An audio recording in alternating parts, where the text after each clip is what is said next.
What if Muzan turned Yoriichi? What if the only man Muzan ever feared didn't die? Didn't fade away but woke up as his strongest demon? What happens to Demon Slayer if the walking nightmare of all demons stops being their hunter and becomes one of them? Instead, did you ever wonder what the series would look like if the final boss wasn't Muzan at all, but a corrupted Yoriichi with infinite time to get stronger? Because you're probably wondering, wait, isn't Yoriichi the guy who almost deleted Muzan from the story in a single swing? Yes, this is the original sun-breathing user.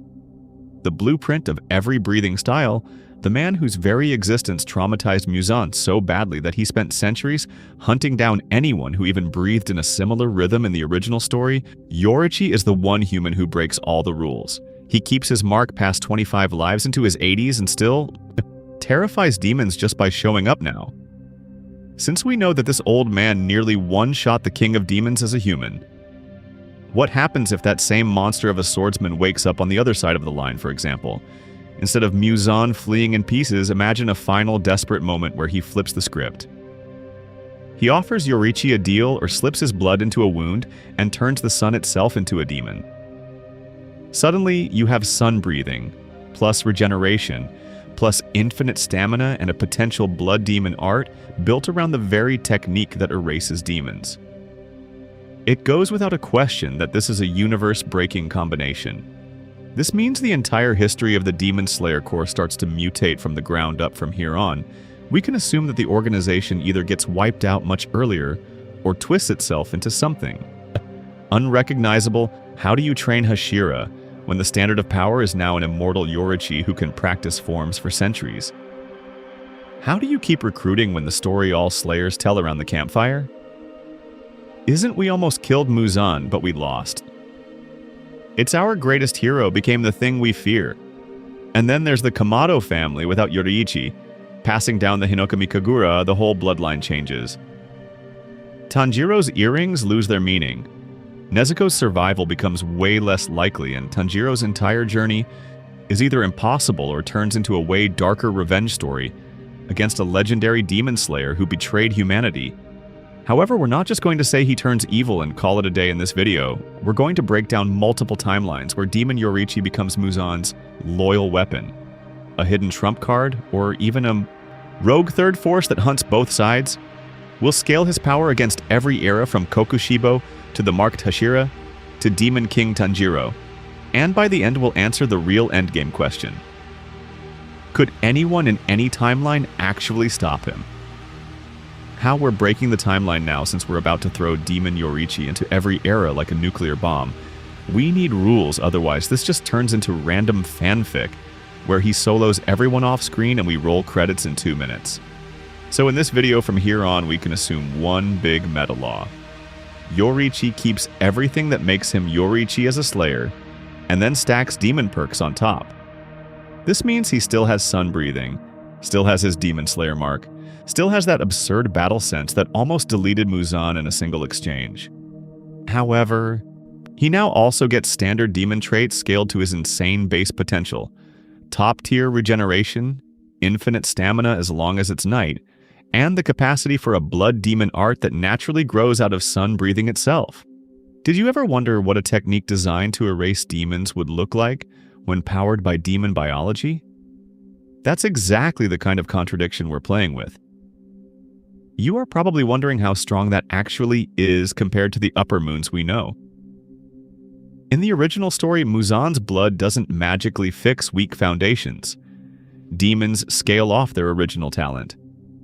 Upper moons are terrifying because they were already monsters as humans. Kokushibo was a prodigy. Akaza was a martial arts genius. Duma had freakish natural efficiency. Yoriichi is the ceiling of human potential.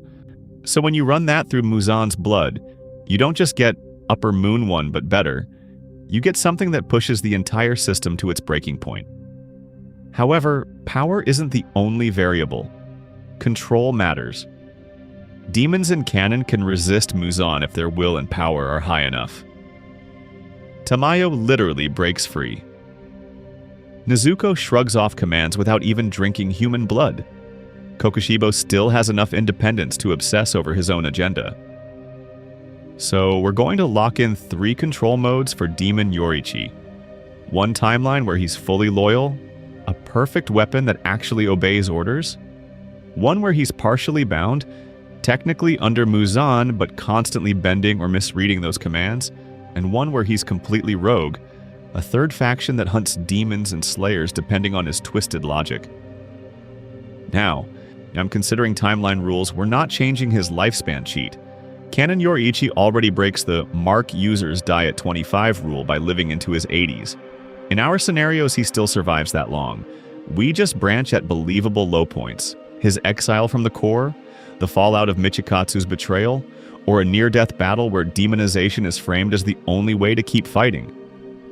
It goes without a question that these are the emotional cracks Muzan would exploit. Final rule, there's no Titan-style slot system here. Yoriichi doesn't replace an upper moon. He's a new top-tier piece dropped onto the board. Muzan's existing hierarchy has to react and adapt around him. Which means in the next section we can ask the real fun question. Does Muzan stay the king of demons? Or just become the first one to get hunted by his own creation? Deal with the devil, Muzan's offer at Yoriichi's lowest point. So if Muzan doesn't just stay king of demons, what does he actually do when he sees the one man who almost erased him from existence? He waits. He watches. And then he strikes at the single moment when Yoriichi is finally weaker on the inside than anyone he's facing on the battlefield. Now, since we are focusing on Scenario A, we have to drop you into Yoriichi's absolute rock bottom. Did you ever wonder what it would look like if the calm, perfect warrior from the original story was emotionally shattered? This is it. His wife and unborn child are gone, killed while he was away. The core he dedicated his entire life to basically exiles him.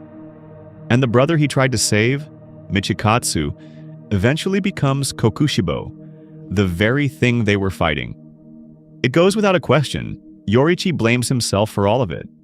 You are probably wondering, how does Muzan even get close to that guy without getting sliced? The trick is, he doesn't show up as the king of demons. He shows up as a whisper in the dark, a strangely composed man who claims he understands loss. Instead of running in fear like in the original story, he leans into Yoriichi's guilt. Muzan's pitch is brutally simple. You were too weak, too slow, too human. Become a demon, and you'll never be too weak, too old, or too late to save anyone again. This means Muzan isn't just offering power, he's offering a cursed solution to Yoriichi's deepest wound. For example, he reframes demons not as monsters, but as victims of a cruel world. Humans, corrupt, selfish, the same people who cast Yoriichi out after he bled for them. From here on, we can assume Muzan is playing both therapist and tempter, telling him, "With your sun breathing and my blood, you could punish true evil forever." The line between protector and executioner starts to blur. Yoriichi hesitates, and that hesitation is important. He doesn't want immortality for himself. He doesn't crave power like a Titan shifter in some other anime. However, he's convinced he already failed everyone who mattered. So his logic twists. If he becomes a monster, then all the hatred, all the darkness, can be focused on him alone. He'll be the blade and the shield, the only one who has to carry that burden. It's not greed, it's weaponized self-hatred. And that's the exact moment Muzan wins. When the transformation hits, it's not a standard demon awakening. Yoriichi's mark flares, burning like a miniature sun. His eyes shift, pupils thinning, but they don't lose clarity. They gain an inhuman stillness. Flame-like sun-breathing patterns crawl down his arms and fuse with black demonic veins, turning his entire body into a living, pulsing sigil. For a second, even Muzan is silent, realizing he may have just created something that doesn't fit in his hierarchy at all. Something that might not stay on his leash. And the terrifying part? The first-person demon Yoriichi decides to hunt isn't a slayer or a villager. It's another demon. Sunblood demon art, power-scaling demon Yoriichi, and the terrifying part? The first-person demon Yoriichi decides to hunt isn't a slayer or a villager, it's another demon. This is where the power scaling gets completely broken. Did you ever wonder what happens when the man who already hard-countered demons in his human body gets access to their best hacks? As a human, Yoriichi blitzed Muzan so hard, he literally saw every heart and brain at once and carved them all in a single dance. Now remove the human limits. No stamina drain, no aging, no lungs burning out mid-form. From here on, we can assume he can loop the entire Hinokami Kagura for days without slowing down. This means the usual mark shortens your life drawback just disappears. The mark stays, the heightened perception stays, but the timer is gone. On top of that, he now has regeneration that sun breathing can't cancel. That's because it's his own demonic flesh. Every time he shreds his muscles with those insane swings, his body just knits back together between forms. He becomes the one thing the original story never had, a sun user who can afford to be reckless. Now, since we are talking about a demon, you are probably wondering what his blood demon art would even look like. The obvious route is solar eruptions. Imagine him tracing a form and the slash leaves behind a lingering corona, a miniature sun that keeps burning the battlefield. For example, even demons that can tank normal sunlight for a few seconds just evaporate if they touch that aura. However, the really busted idea is time slicing. Yoriichi already reads moves before they happen. As a demon, his art could externalize that. His blade carves through multiple future positions at once. So dodging one line doesn't matter because your next step has already been cut. Or he projects his mark onto an enemy, forcing their body into a pseudo-mark state their cells can't sustain. They get the power spike for a heartbeat, then their own body collapses under it. Compared to that, the upper moons stop looking like bosses and start looking like warm-ups. Kokushibo, who was traumatized by human Yoriichi, now faces a version that never slows down, never ages, and heals faster than moon breathing can carve him. Upper Moon One's whole flex is centuries of experience. Yoriichi had god-tier talent on day one. Demon Yoriichi sits comfortably above Kokushibo and, in raw combat, rivals or outright surpasses Muzan. And that's exactly why Muzan is both thrilled and horrified. He wants a weapon, but this is the one man who turned him into confetti. It goes without a question that his paranoia goes crazy. Extra curses layered into Yoriichi's blood, strict limits on how much blood he gives, orders to isolate him from other demons and humans, so no one can sway him. Muzan basically tries to turn a nuclear bomb into a guard dog. Pattern interrupt here. You might be thinking, so the world is safer, right? Stronger hero, demons die faster. But what if this much power doesn't stabilize the world at all? What if it just guarantees that when things finally go wrong, they go wrong on an extinction-level scale? In the next part, we'll see how that one change starts rewriting the entire timeline, and why Tanjiro's era might never get a happy ending at all. Pyasasainen. The Sengoku Massacre, Demon Yoriichi versus the First Corps. So from here on, we can assume the timeline doesn't just bend, it snaps. The moment Yoriichi falls as a human and rises as a demon, the Sengoku era doesn't get a secret weapon against Muzan. It gets a walking extinction event. Did you ever wonder what happens when the Corps' greatest asset flips sides overnight? In the original story, Yoriichi is that unreachable legend the Corps dreams about. Here, that legend becomes their worst nightmare. Muzan, who was once traumatized enough to literally explode himself to escape, now has two options. Either he unleashes Yoriichi like a living nuke on the Demon Slayer Corps, or Yoriichi, twisted by immortal logic, decides the Corps are obstacles to his new mission of erasing all demons in the most brutal, absolute way possible. This means every swordsman he sees is a variable he cannot control. You are probably wondering how that first big clash would look. Imagine a full Hashira raid, like the canon fights against Upper Moons, but they're not storming a castle. They're surrounding one man in an open field at sunset. Water, flame, wind, stone, maybe even early Mist and Serpent prototypes all coordinate. Thinking numbers and teamwork can compensate for the gap. However, every form they know was born from his sun breathing. For example, the water Hashira steps in with first form, water surface slash. Before the blade even finishes its arc, Yoriichi is already there with a sun pattern that intersects the exact line of attack, cutting the current at its source. Flame breathing tries to overwhelm him with explosive power. Wind attempts to pressure him from blind spots, stone anchors the formation. Yoriichi predicts all of it like he's watching old memories. He calls out form names before they're used, adjusts his footwork by a single grain of dirt, and their entire offense collapses. And now, since he's a demon, the usual war of attrition doesn't exist. Infinite stamina, regeneration that laughs at anything short of Nichiren decapitation, plus direct sunlight, and on top of that a potential blood demon art built around solar patterns that burn through guard and flesh alike. One misread step, and a Hashira loses an arm, then watches in horror as the same wound on Yoriichi closes in an instant. Core leadership completely fractures. Some elders insist Yoriichi must be killed at all costs, even if it means sacrificing half the Hashira. The others cling to the idea that the man who once nearly killed Muzan can be saved, arguing that if they just reach his humanity, they could turn the war back around. It goes without a question, this ideological civil war is exactly what Muzan wants. Orders contradict, rescue squads become execution squads, and trust inside the core rots faster than any demon's curse. Eventually, the Sengoku-era core faces a brutal outcome. Either they're wiped out in a series of massacres led or enabled by Demon Yoriichi, or they're forced so far underground that demon activity dominates the night completely.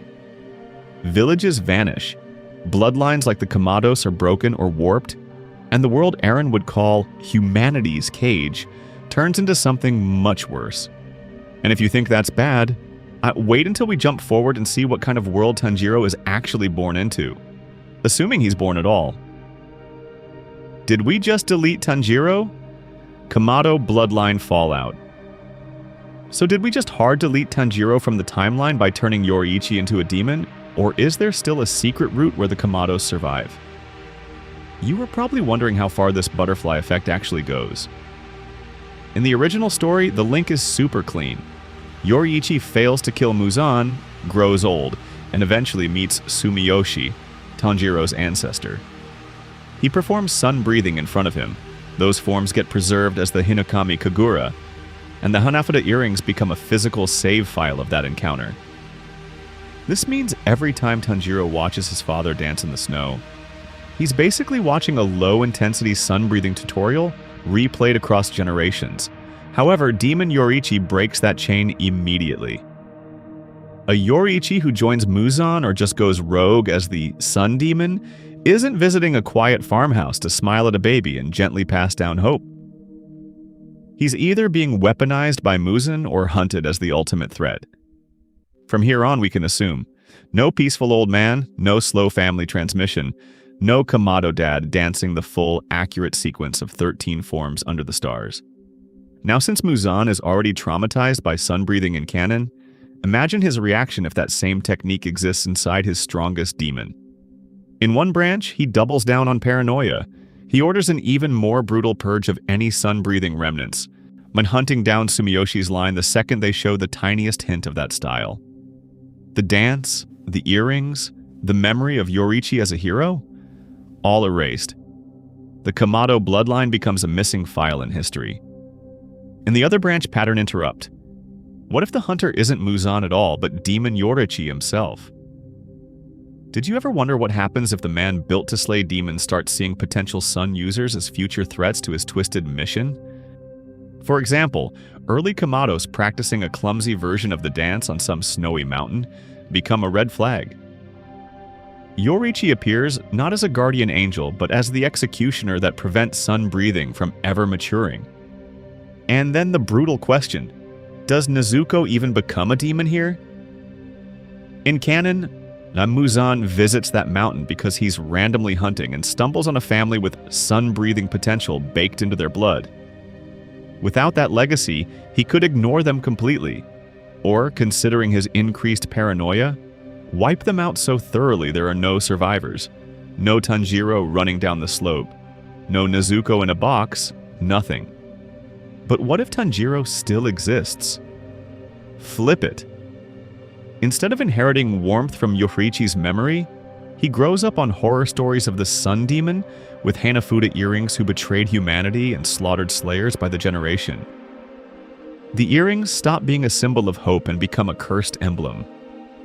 Tanjiro's starting line isn't "carry on Yoriichi's will," it's "can you stand against the legend that your own ancestor failed to stop?" And in the next part, we'll see what that kind of world actually does to him. Secret weapon or loose nuke? Muzan versus his own creation. Now, since the entire world grows up terrified of the Sun Demon, we have to talk about the only person who's even more terrified. Muzan himself. Did you ever wonder what happens when the most paranoid control freak in the series accidentally creates a weapon that can one-shot him? In Muzan's ideal plan, Demon Yoriichi is never a public figure. He's a rumor, a shadow, a nocturnal executioner Muzan only unsheathes for absolute emergencies.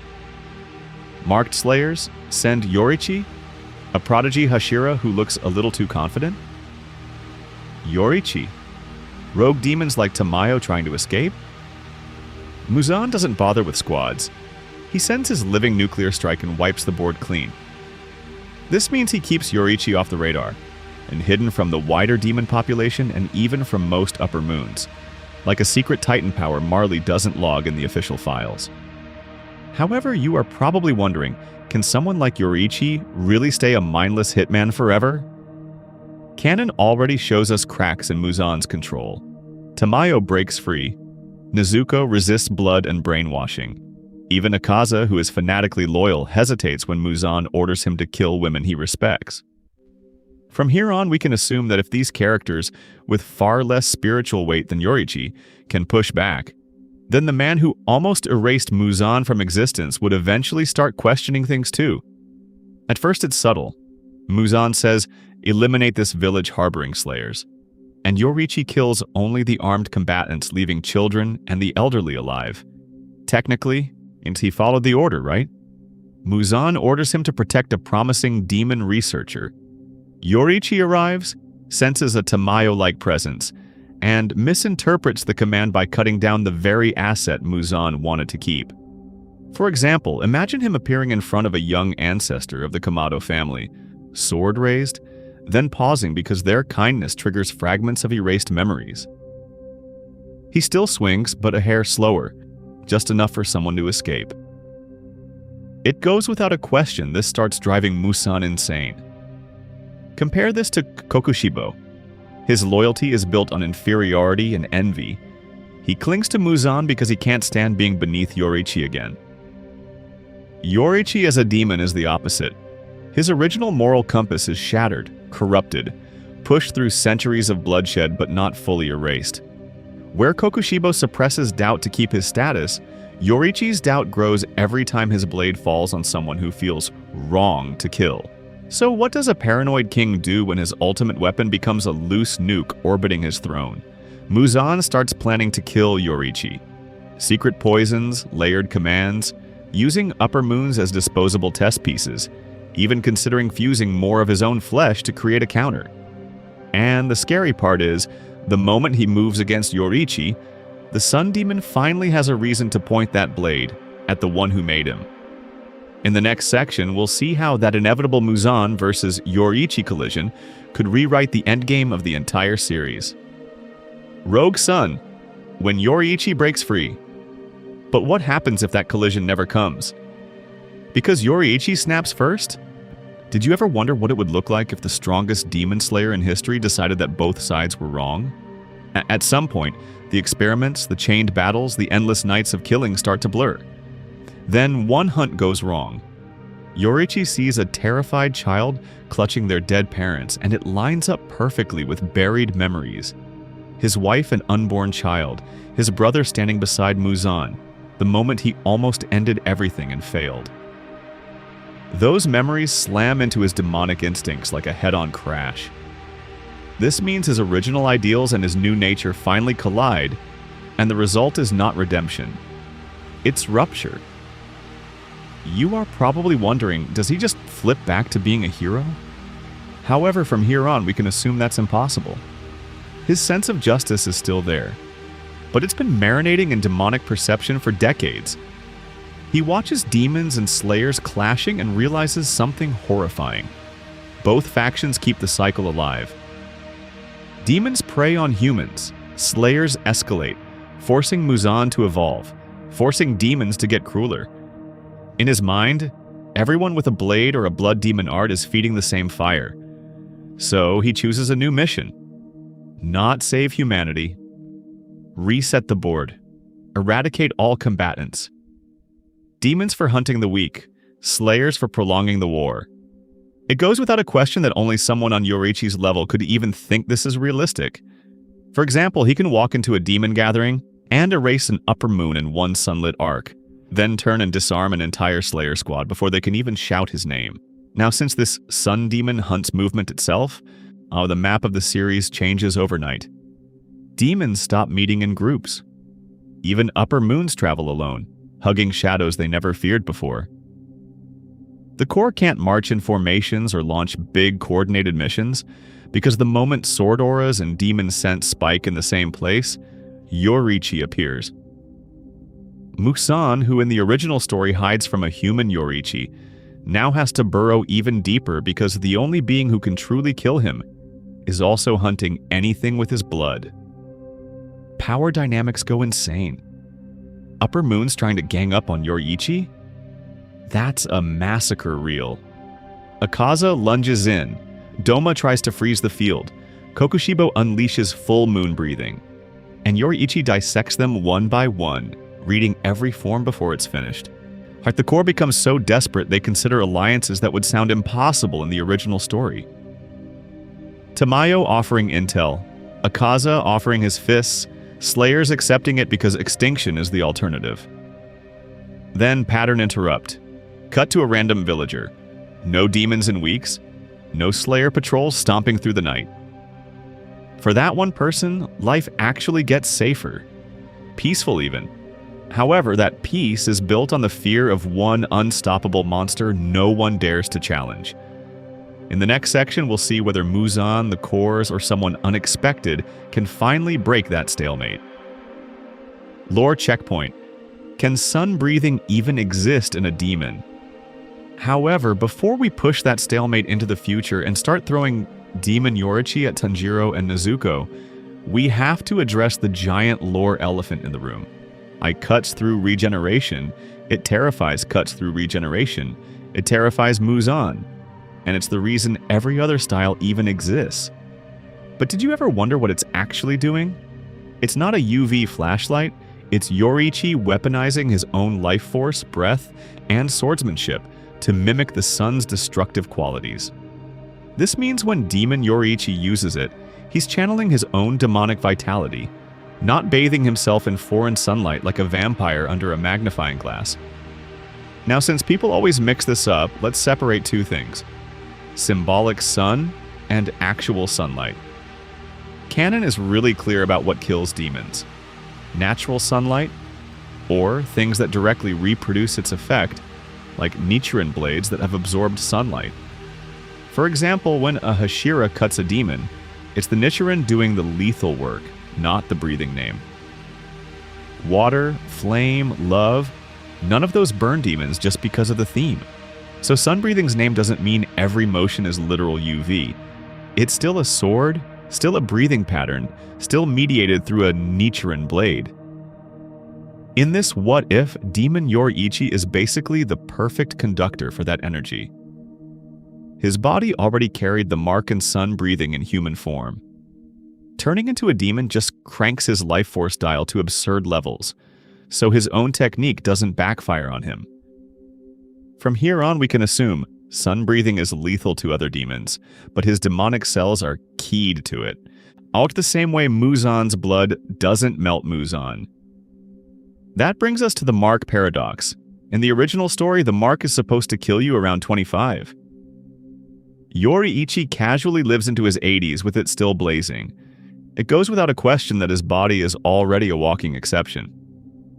Considering that demonization wouldn't suddenly reactivate some human age limit, it would probably stabilize the mark instead, freezing that overclocked state permanently, like locking him into peak performance with infinite stamina. And Demon Slayer already shows demon biology is flexible. Nezuko literally overcomes sunlight. Tamayo rewrites her own body and develops custom blood demon arts outside Muzan's control. Muzan himself keeps evolving, changing his flesh, splitting his body to survive Yoriichi. However broken Demon Yoriichi sounds, he's still just another extreme case on that spectrum. So, structurally, here are the rules we're locking in for the rest of the video. Demon Yoriichi can use sun breathing without self-destructing, his mark is stable, and his demon physiology is a unique Nezuko tier outlier. Every upcoming matchup from Muzan in the Sengoku era to a potential Demon King Tanjiro follows those same constraints. No random power spikes, no secret nerfs mid-fight. With that foundation set, now we can finally ask, who in any era could actually stand in front of this monster and live? Modern era. Nightmare, Demon Yoriichi versus Tanjiro's generation. From here on, we can assume you already realized the scary part. If no one in Yoriichi's own era could stand in front of this monster, what happens when he survives all the way into Tanjiro's time? Now, since centuries have passed, the world looks strong on the surface. You have marked Hashira, perfected Nichiren blades, and a Demon Slayer core that adapted without ever truly understanding sun breathing. However, it goes without a question that they've never seen the original. Did you ever wonder why everyone in the original story treats Hinokami Kagura like this mysterious, half-remembered relic? In this timeline, that's not just because of history fading.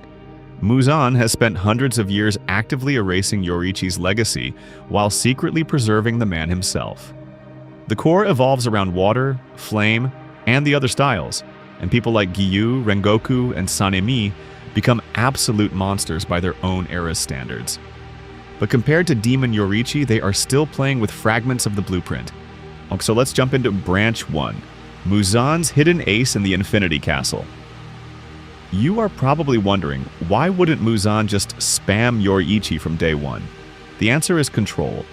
Muzan keeps him sealed, chained, or buried under layers of blood demon art commands, only releasing him when the Hashira finally corner him like in the original story. For example, imagine that moment where in canon, the Hashira start overwhelming the upper moons one by one.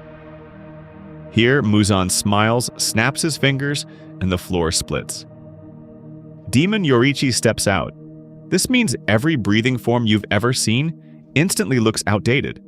Water, flame, mist, all derived from sun, all already dissected by the man who invented the source. Yoriichi reads Giyu's stance and dismantles him before the second form finishes.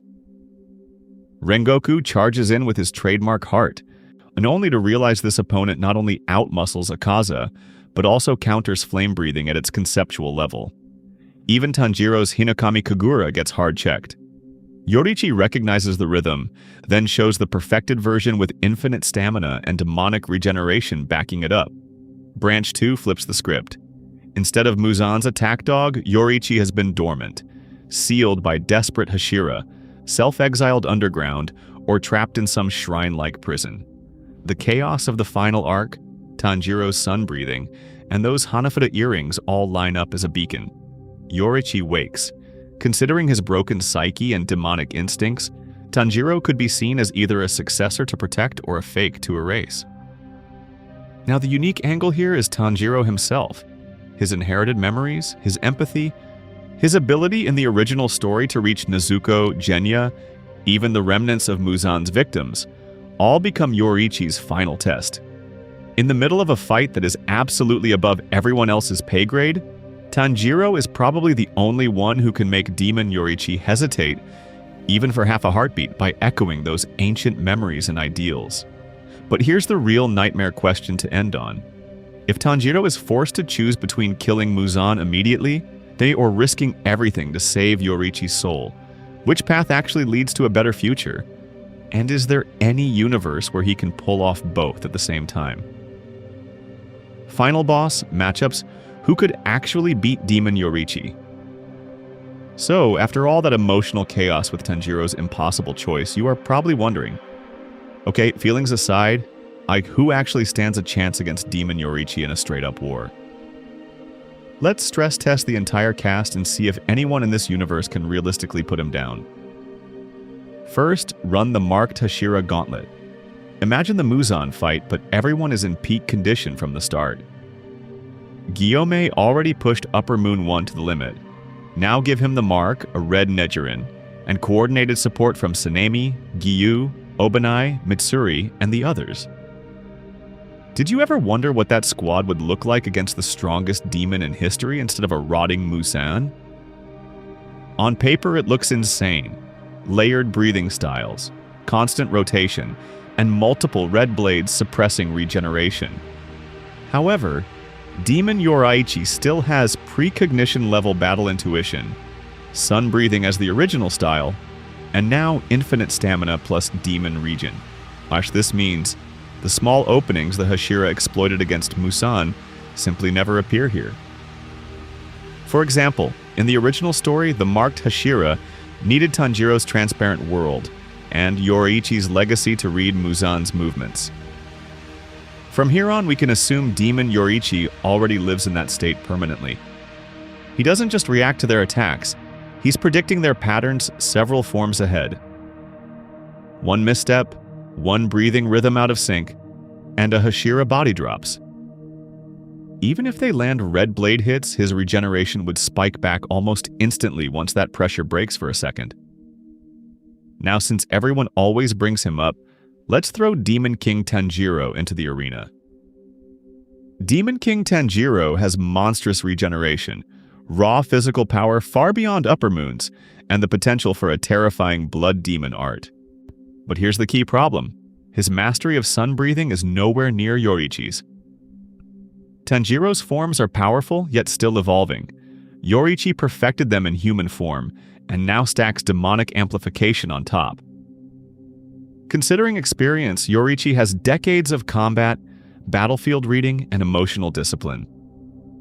Tanjiro's rage and compassion are strengths, but against a demon who already resolved his regrets centuries ago, that emotional volatility could be a weakness. So what about Nezuko, the walking sunlight glitch in Muzan's system? Could she be the ultimate counter? It goes without a question that her immunity changes the rules.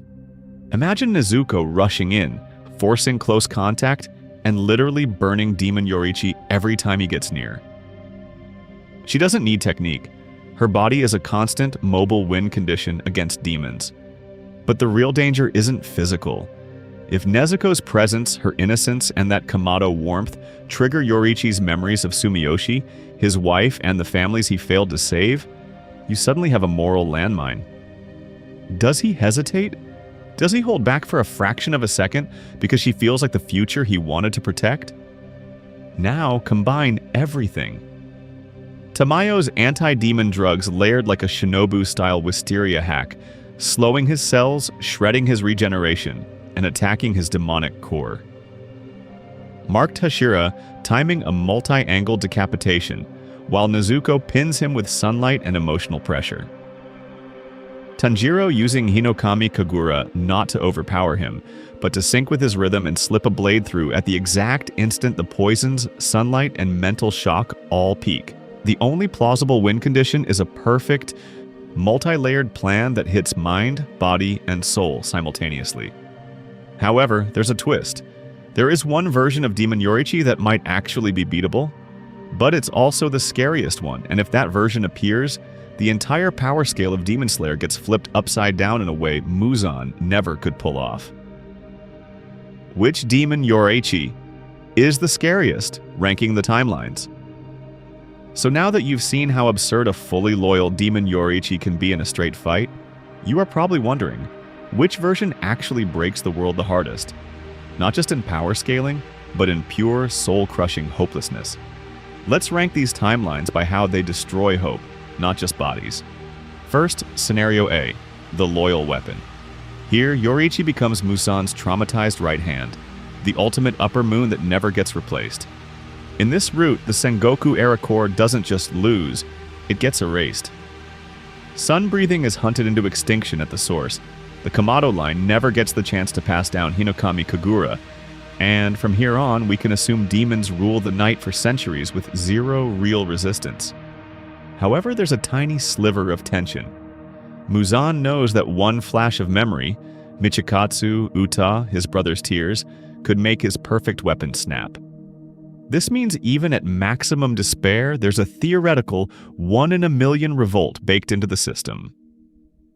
Scenario B is more insidious. The secret-turned Yoriichi dies in front of the core, becomes a whispered legend, and Muzan hides him like a living nuclear bomb. For example, imagine Tanjiro's generation finally cornering Muzan in the Infinity Castle, thinking they've surpassed the past, and then the floor opens and Demon Yoriichi walks out, still wearing the earrings that inspired Tanjiro in the original story. All those training arcs, all those Hashira deaths, instantly recontextualized as Muzan just stalling until his hidden trump card wakes up. It goes without a question this is a psychological nuke, but at least the core had centuries of genuine victories and growth before the rug gets pulled. Scenario C is where things start to feel fundamentally wrong. Yoriichi rejects Muzan, rejects the core, and becomes a rogue third force. He hunts demons and slayers alike, enforcing a twisted peace where civilians survive, but progress dies. Now, since both sides live in terror of a single swordsman who can erase them for stepping out of line, the world enters total stagnation. No new breathing styles, no organized science, no demon slayer tech boom. Just centuries of fear. This would probably feel like living under a natural disaster that has a name and a face. But the worst? The modern era, semi-conscious Yoriichi who wakes up in Tanjiro's time, half remembering his life and fully hating himself. Pattern interrupt here. It's not the strongest version that's scariest. It's the one that can't be fully killed or fully saved. In this timeline, Tanjiro's entire moral framework collapses. Do you kill the legend whose dance your father copied? Or let him keep slaughtering demons and Hashira alike in the name of peace? Considering Nezuko's arc, you know redemption is possible for demons, but Demon Yoriichi is so broken he actively refuses it. Every victory against him feels wrong, every loss feels inevitable. Eventually, hope itself becomes the casualty. Out of all timelines, that fractured, self-hating rogue demon Yoriichi is the scariest. Not because he wins the hardest, but because he makes you question whether winning still matters. And if you think that's dark, wait until we put this version up against a Demon King Tanjiro in the next section. Resetting the board. What this changes, and your next what if. So now, since we've walked through all three versions of Demon Yoriichi, let's reset the entire board and look at what actually changes. Did you ever wonder what happens to Demon Slayer's world if the one man who almost erased Muzan just doesn't stay human? From here on, we can assume the macro timeline never recovers. In the Sengoku era, the core probably collapses early. Without a human Yoriichi holding the line, on that fragile first generation of Hashira gets wiped out instead of inspired. You don't get centuries of sword styles evolving, you get scattered, paranoid villages, the occasional local hero, and a legend that anyone who trains too far, anyone who gets too close to the sun, simply disappears. This means sun breathing itself turns into a curse. In the original story, it's a lost, sacred art passed down through the Kamado family as a quiet hope. Here, it becomes either erased from history or remembered only as a taboo that gets you killed. For example, in the Loyal Right-Hand timeline, Muzan uses Demon Yoriichi as a living eraser, hunting down every hint of the original style. In the hidden final boss route, Yoriichi does the same thing on his own, not to protect Muzan, but to prevent another him from being born. Yeah, you were probably wondering what happens to Muzan in all this. Ironically, Demon Yoriichi might be the reason Muzan dies early, or the reason he vanishes even deeper. In the Independent Hunter scenario, Muzan is just the first Titan-level monster on Yoriichi's personal hit list. However, if Muzan keeps him on a leash, he retreats into the shadows, lets his sun demon enforce the food chain, and never risks a direct fight again. The emotional core, though, doesn't change. It goes without a question that Yoriichi as a demon isn't just a power fantasy. It's a tragedy about what happens when the purest protector is twisted, and how one person's fall can rewrite centuries. Tanjiro's bright, stubborn journey gets overwritten by a quiet horror story, where the world is technically safer, but only because hope was sacrificed at the very start.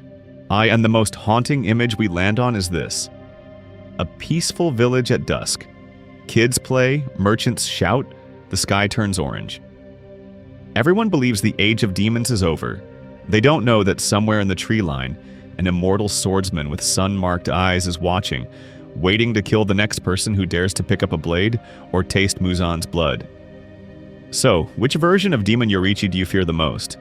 Muzan's loyal right hand, the hidden final boss, or the completely independent demon hunter, and why? Tell me in the comments, because your answer decides how broken this timeline really is. And this was only one character flip. If you want to see us go even further, we can cover what would happen if Tanjiro became a demon king from the very beginning, or what would change if Nezuko was the one Yoriichi met centuries ago. Comment which timeline we should break next, and we'll dive into it in a future episode.